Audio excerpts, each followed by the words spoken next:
Okay, so as Troy said, just here to have a chat with you about a topic that's I'm really passionate about, lifetime technical learner.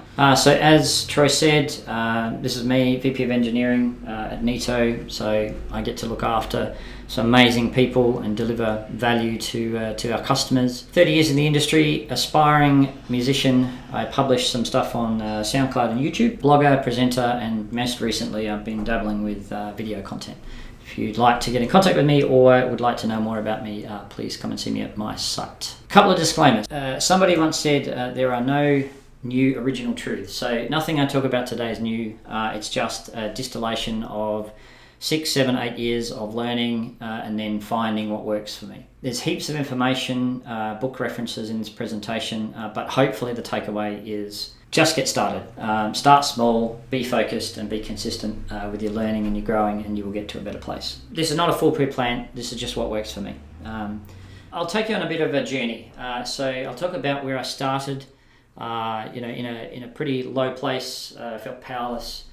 And then my journey as to where I am today, and there's definitely some inflection points in my history that basically transformed, me as a person and me, the growth that I've experienced over the years. So I'll talk about where I started, my daily routine that affects growth and change in my life. Talk about what I've achieved. So obviously we don't do this we do it for fun, but you want to get an outcome at the end of the day. So I'll talk about some of the achievements. I'll talk about my end goal, where I'm trying to get to, where to start and how to start, and they're subtly different, and then we'll sum it up at the end. So where did I start? I started, I've had quite a few challenging roles where the environment was very unsupportive. Was made to feel inferior and just not smart enough, had low confidence, felt, and made to feel very, very mediocre. Felt powerless, and I felt like I'd hit a ceiling of my growth. Imposter syndrome. Imposter syndrome is something that I've only just recently been able to put a label on the last couple of years. So Mike Cannon-Brookes, the founder of Atlassian, did a really good talk at TED in 2019 on this. And basically about feeling like you're a fake, feeling you're worthy to be in the role that you're in. So I got to a point where I just wasn't happy. I wasn't happy with being mediocre, and I wasn't happy with just accepting that I was never going to be any better. I did a bunch of research and I came to the realization that self-mastery is key. Around self-mastery, so one of the things that really came to realize was that the thing that you have the most control over is yourself. What do I do daily to affect change and growth in my life? Now, the routine that I follow during the day is based off a book called The Miracle Morning, which I'll talk a little bit about later, but it's a very structured method, but there's method to the madness. So the first step is a reflection journal. So this is actually a pile of my journals. This is about 2 years worth of writing. And I think the most important aspect of this is at the center of all growth is continual reflection and improvement. So for those who are hopefully accustomed to Agile, the core of Agile philosophy is around reflection and continuous improvement.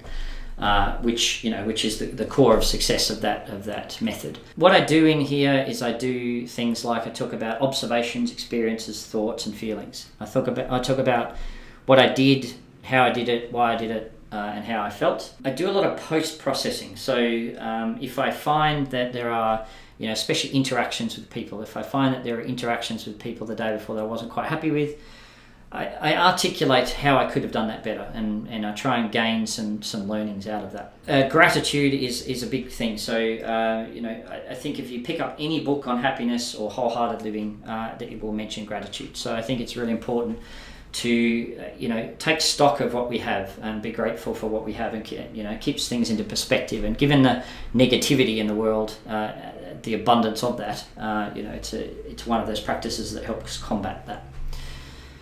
I look to what I could have improved the day before, so I'll pick a key thing that I think I could improve, and then it helps me develop experiments down the track to then get better at whatever it is that I've identified.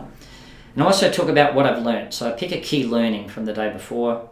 Again, like if you're not learning every day, then I think as a human being, you're probably doing something wrong.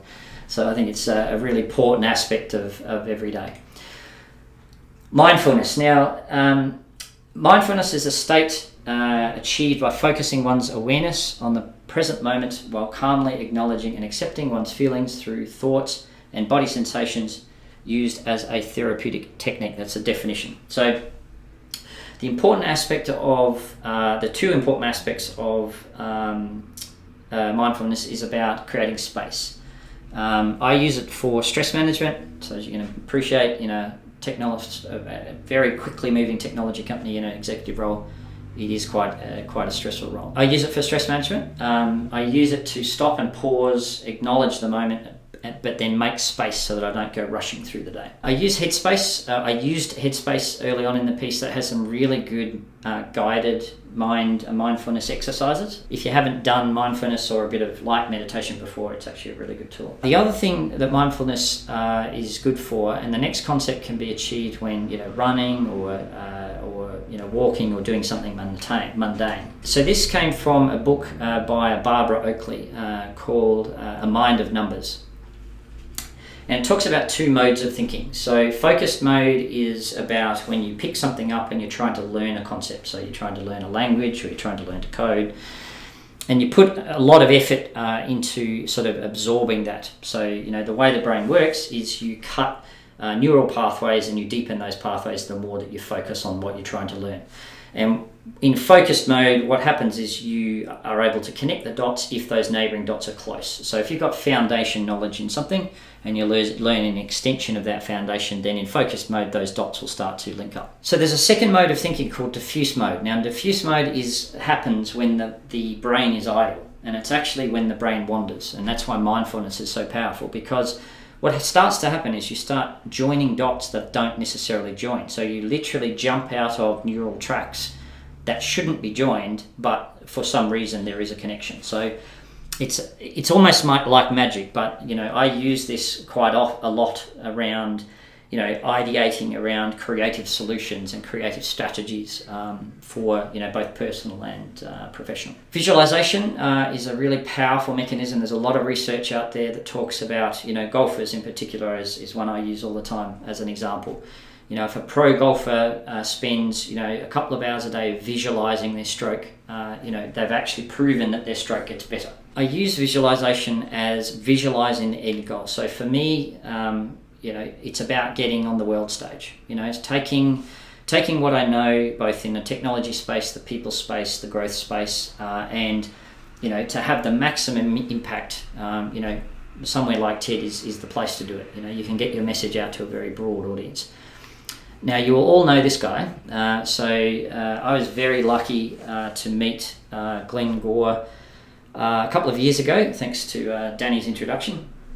And it was one of the most profound interactions I've had, because I was actually going through a transition from being the head of the site reliability engineering team, and I'd pitched a new leadership role at Neato, and we created the VP of engineering role for me to move into.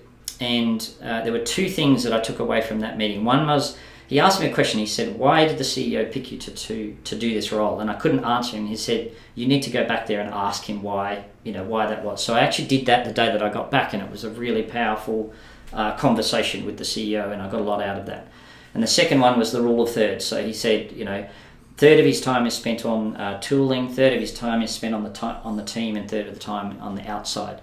So I've tried to basically position myself so that my role, I'm able to satisfy those three pillars, which has been really powerful. The next thing is positive affirmation. So in a world where literally we're bombarded with negativity all the time, it's really important to feeding yourself positive affirmations and positive statements around what you're doing for reinforcement. So I use positive affirmations for two things. I use it for setting goals and purposes. For instance, I have one of my goals is to become a CTO with a data science and machine learning facet. So that, because I think that's where I'm going to have the biggest impact from a global, from a greater good standpoint. I'm also an athlete, so I train one day a week with a table tennis coach. So, you know, I want to actually get into the state competition and place in the state competition. The other thing is I use it for articulating the type of person I want to be. So I talk about things like, you know, wanting to be a good dad, you know, a good father and a good son and a good husband, but also how I want to conduct myself. So, you know, I want to be compassionate, I want to be curious, I want to be empathetic, vulnerable, authentic, those kinds of things. The thing is really important to reiterate that daily to make sure that, you know, we're focusing on that. The biggest part of my routine, obviously, is, because we're here to learn, so is to practice and learn. So these are a few things that I've been focusing on over the last 12 months. Music is a big part of my life.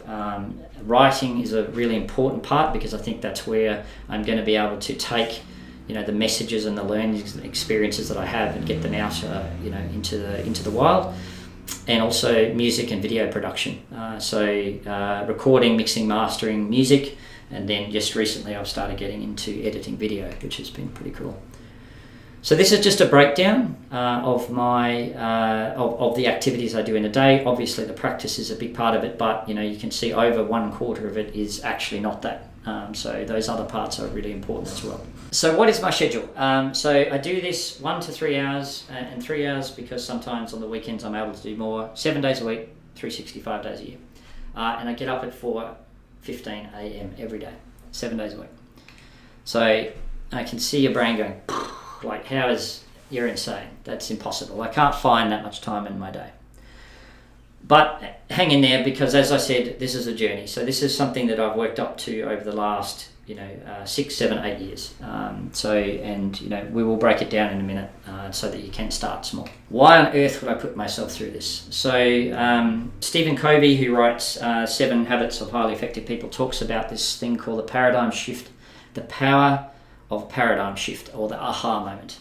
So the way the brain works is that when you have that light bulb moment, when you learn something new, your brain releases dopamine and you get a happy shot. So you start to get actually addicted to learning, because that aha moment is just an amazing experience, and you start having more and more the more you do it. That dopamine is like a teaching signal, and it's like a future reward for a good job. I want to be more than I am, and I want to be curious. That's basically what started me on this journey. I want to be constantly evolving and growing as both a person and as a professional. I want to become more and more valuable over time. So one of the things I talk to about, with my peers, my mentees and my direct reports is, if you're doing the same thing that you were doing 12 months ago, you become less and less valuable over time. So I always try and evolve myself so that I can expand my circle of influence and my impact within whatever thing that I'm working in. So the business, for instance. So again, Covey talks about this thing called a circle of influence and circle of concern. So it's basically, don't waste energy on things you can't affect. Concentrate on the things you can affect, and then concentrate on making those things that you can affect, or the circle that you can influence, bigger. And ultimately, you want to be able to have a purpose and have a positive impact on the world.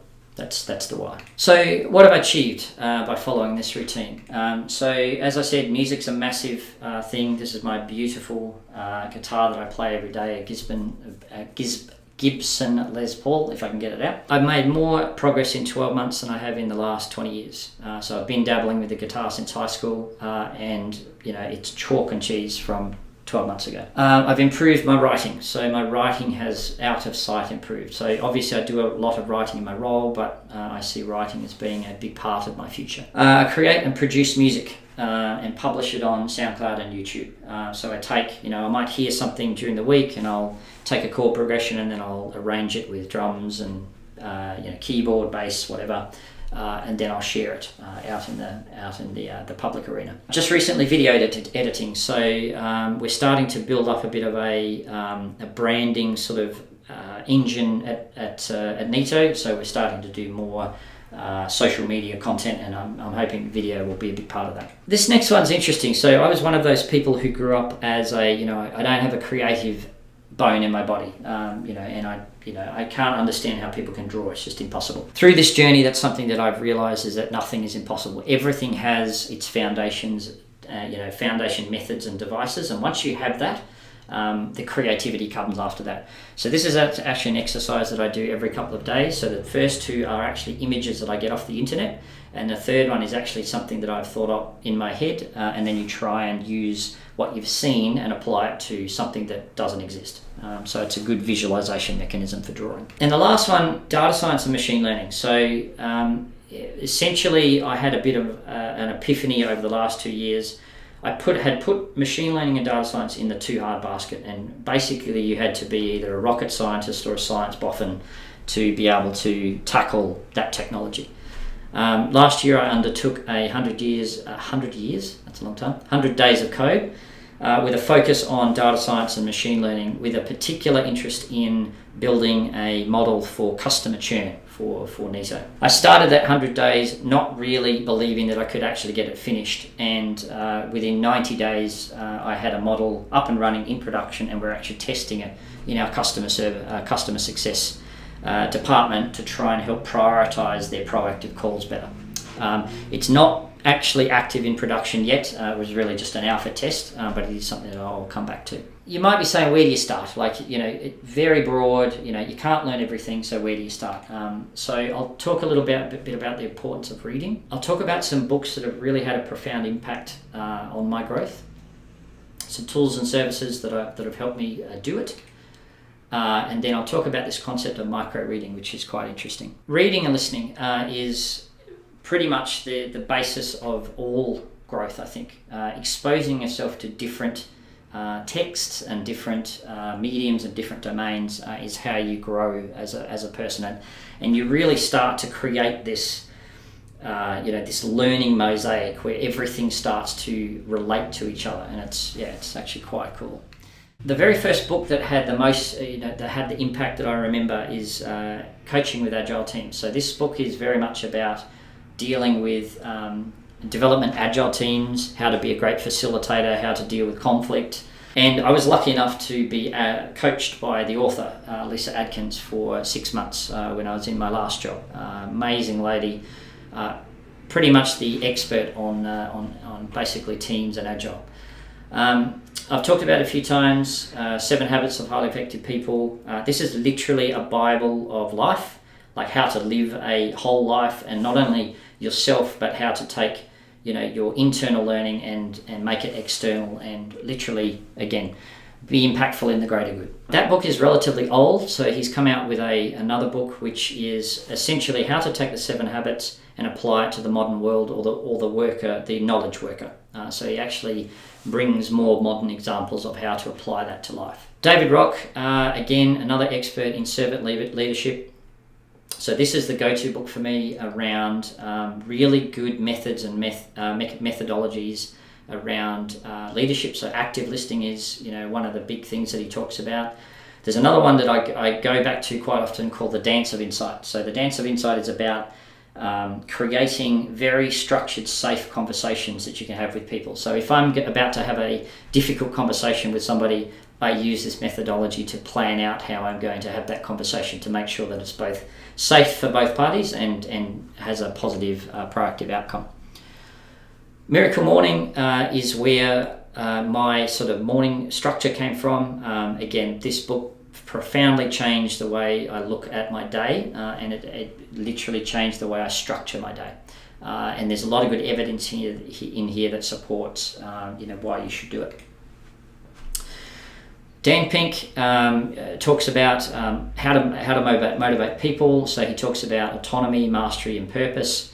Again, fundamentals that is used in pretty much all circles of leadership and leading teams and people. When is a super interesting book around when you should do certain activities, and he talks about the peaks and troughs and rebounds of the day, and depending on what type of person you are, when to do particular activities. He also talks about this really interesting concept called thinking in tenses. So, and what that's about is they didn't experiment on people. They gave them a decision. One group just a decision and they made the call. And then another group, they said, okay, you've got this decision, but you've got to think about how it's going to affect the future you in 50 years' time.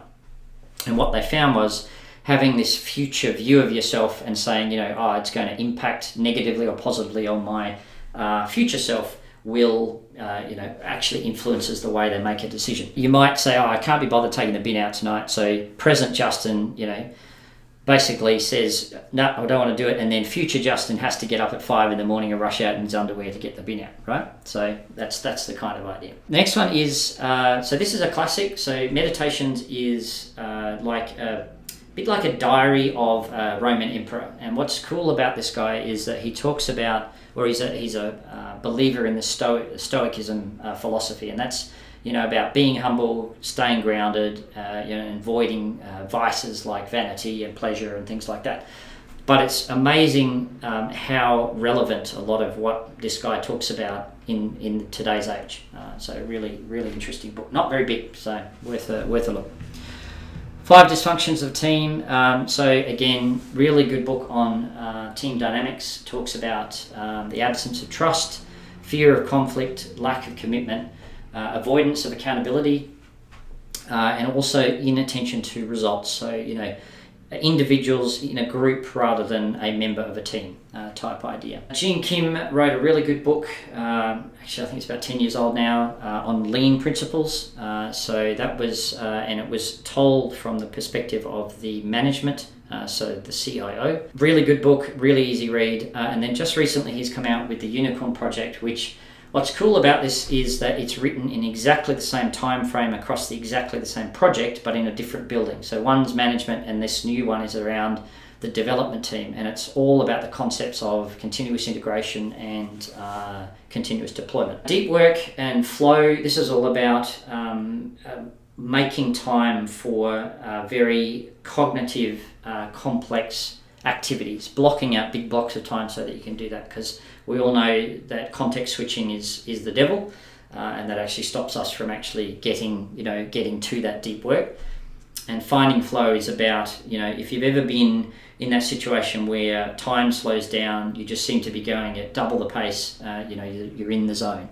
So this book talks about how to create an environment where you can experience that, mindset more regularly. Super relevant book in this day and age around social excellence. And I love the title. It says how handshakes can change the world.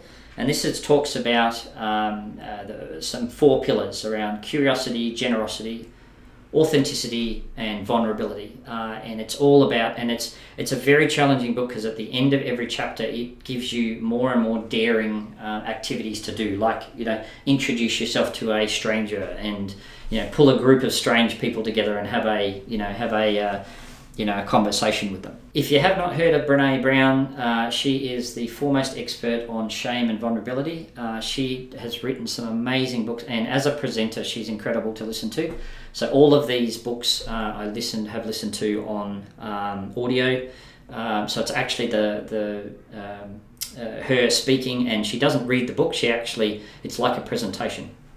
So she reads about leadership, about dealing with adversity, dealing with a busy world, and the last one is around, there's a very famous quote, Roosevelt quote, around the arena, and it's about putting yourself out there, making yourself vulnerable, and, you know, if you get knocked down, get up again, dust yourself off and get up again.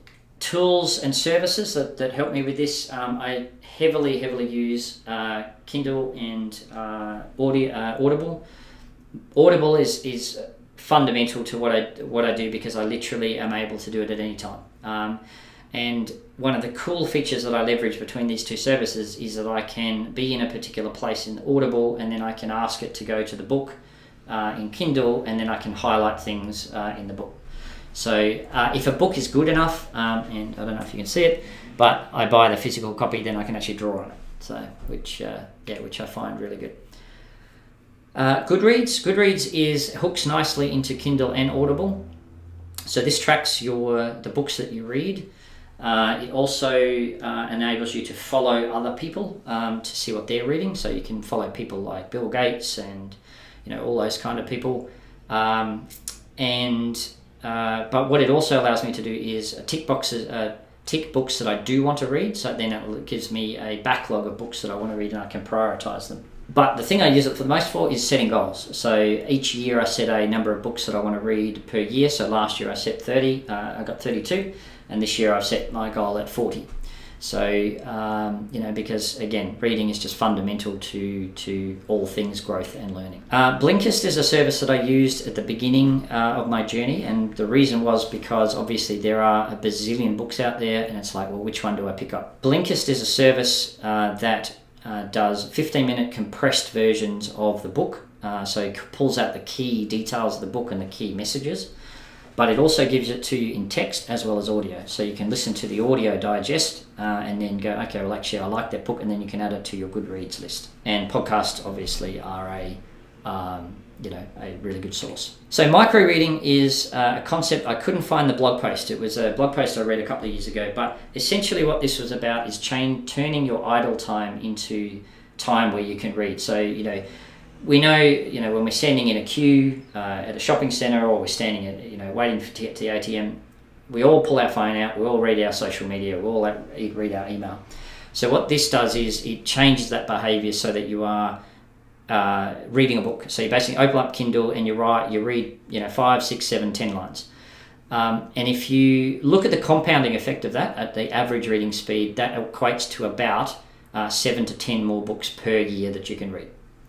So again, really important to think about, how micro learning, micro growth, micro reading compounds over time. How do I start? Importance of purpose, focus, starting small, and the compound effect. Purpose is the most important thing to think about first, because if you don't have a purpose, you can't have a goal, and if you don't have a goal, you can't focus. Angela Duckworth wrote a book called Grit, which it's the kind of book I love, because she basically starts the book saying, I'm not talented and I don't have a high IQ, but I'm able to achieve amazing things, and here is how you do that. So she defines purpose as the intention to contribute to the well-being of others. So, having goals that have impact outside of you is really good. And out of that, you can define these things she calls top-level life organising goals. And they can be either professional or they can be personal. So this is the affirmations page of my journal. And as I said before, part of this list is actually my goals. So there are purposes and goals in this list. I'm looking to be a CTO down the track with a machine learning focus. I want to place in a state table tennis competition, or I want to have positive impact in the greater good. What that does is that allows us to create goals, and that creates focus. So focus is pretty difficult in this day and age, given how much noise there is and how much distraction. So obviously, to learn and grow, you have to be very disciplined about keeping that focus. And here are a couple of things that are used to help. Again, referencing back to Stephen Covey's book, he talks about the time management matrix. And what this allows you to do is categorize the types of things you want to do and then helps you prioritize them. So as you can imagine, if you let it, the quadrant 1, urgent and important, will take up 100% of your time if you let it. Covey talks about this, his 7th habit is called sharpening the saw, and essentially that's here. And that's exactly where growth and learning sits. So this is the type of work that you need to try and prioritize, because if you don't, the quadrant 1 will take over. The other thing I use is a thing called a Pomodoro technique, and this is around focused set time frames, and they're short. And short is the important part, because staying focused is hard. So a 15-minute focused work with a 5-minute break. And then the idea is that you try and get as many Pomodoros, or set yourself a goal of how many you want to get in a day. And then you are able to ensure that you're getting time to focus during the day. So I use a tool called Be Focused Pro. Now, I use this because it works across all of my Apple devices, so Apple Watch, iPhone and iMac. And what's cool about this is that you can set a task and then you can set a timer. So it tells you when your Pomodoro window finishes and what type of break you're up to. So after 4 Pomodoros, you try and have a larger break. And you can see down the bottom that my goal in a day is to have 10 of those. The other cool thing about this is that you can historically go back and have a look at where you're spending your time and how many hours and how many Pomodoro windows you've achieved over X period. This has been really useful for me to make sure that I'm A, getting enough in, and B, making sure I'm focusing on the right things. How do you get started? In Miracle Morning, he says 6 minutes a day. So that's where you start. You basically don't try and change the world straight up, because it's got to be maintainable and it's got to be something that you actually build into your day.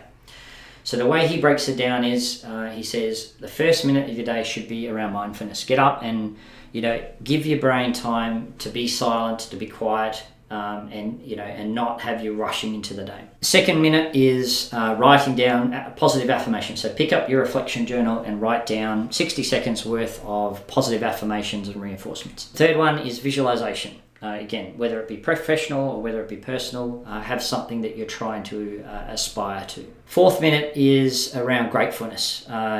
Basically taking stock of what you're glad of and grateful for, and it helps to put things into perspective. A fifth minute, again, a micro reading. So 60 seconds of reading. Pick up a book, read a couple of paragraphs, and in a couple of weeks' time, you'll finish the book, which is pretty cool.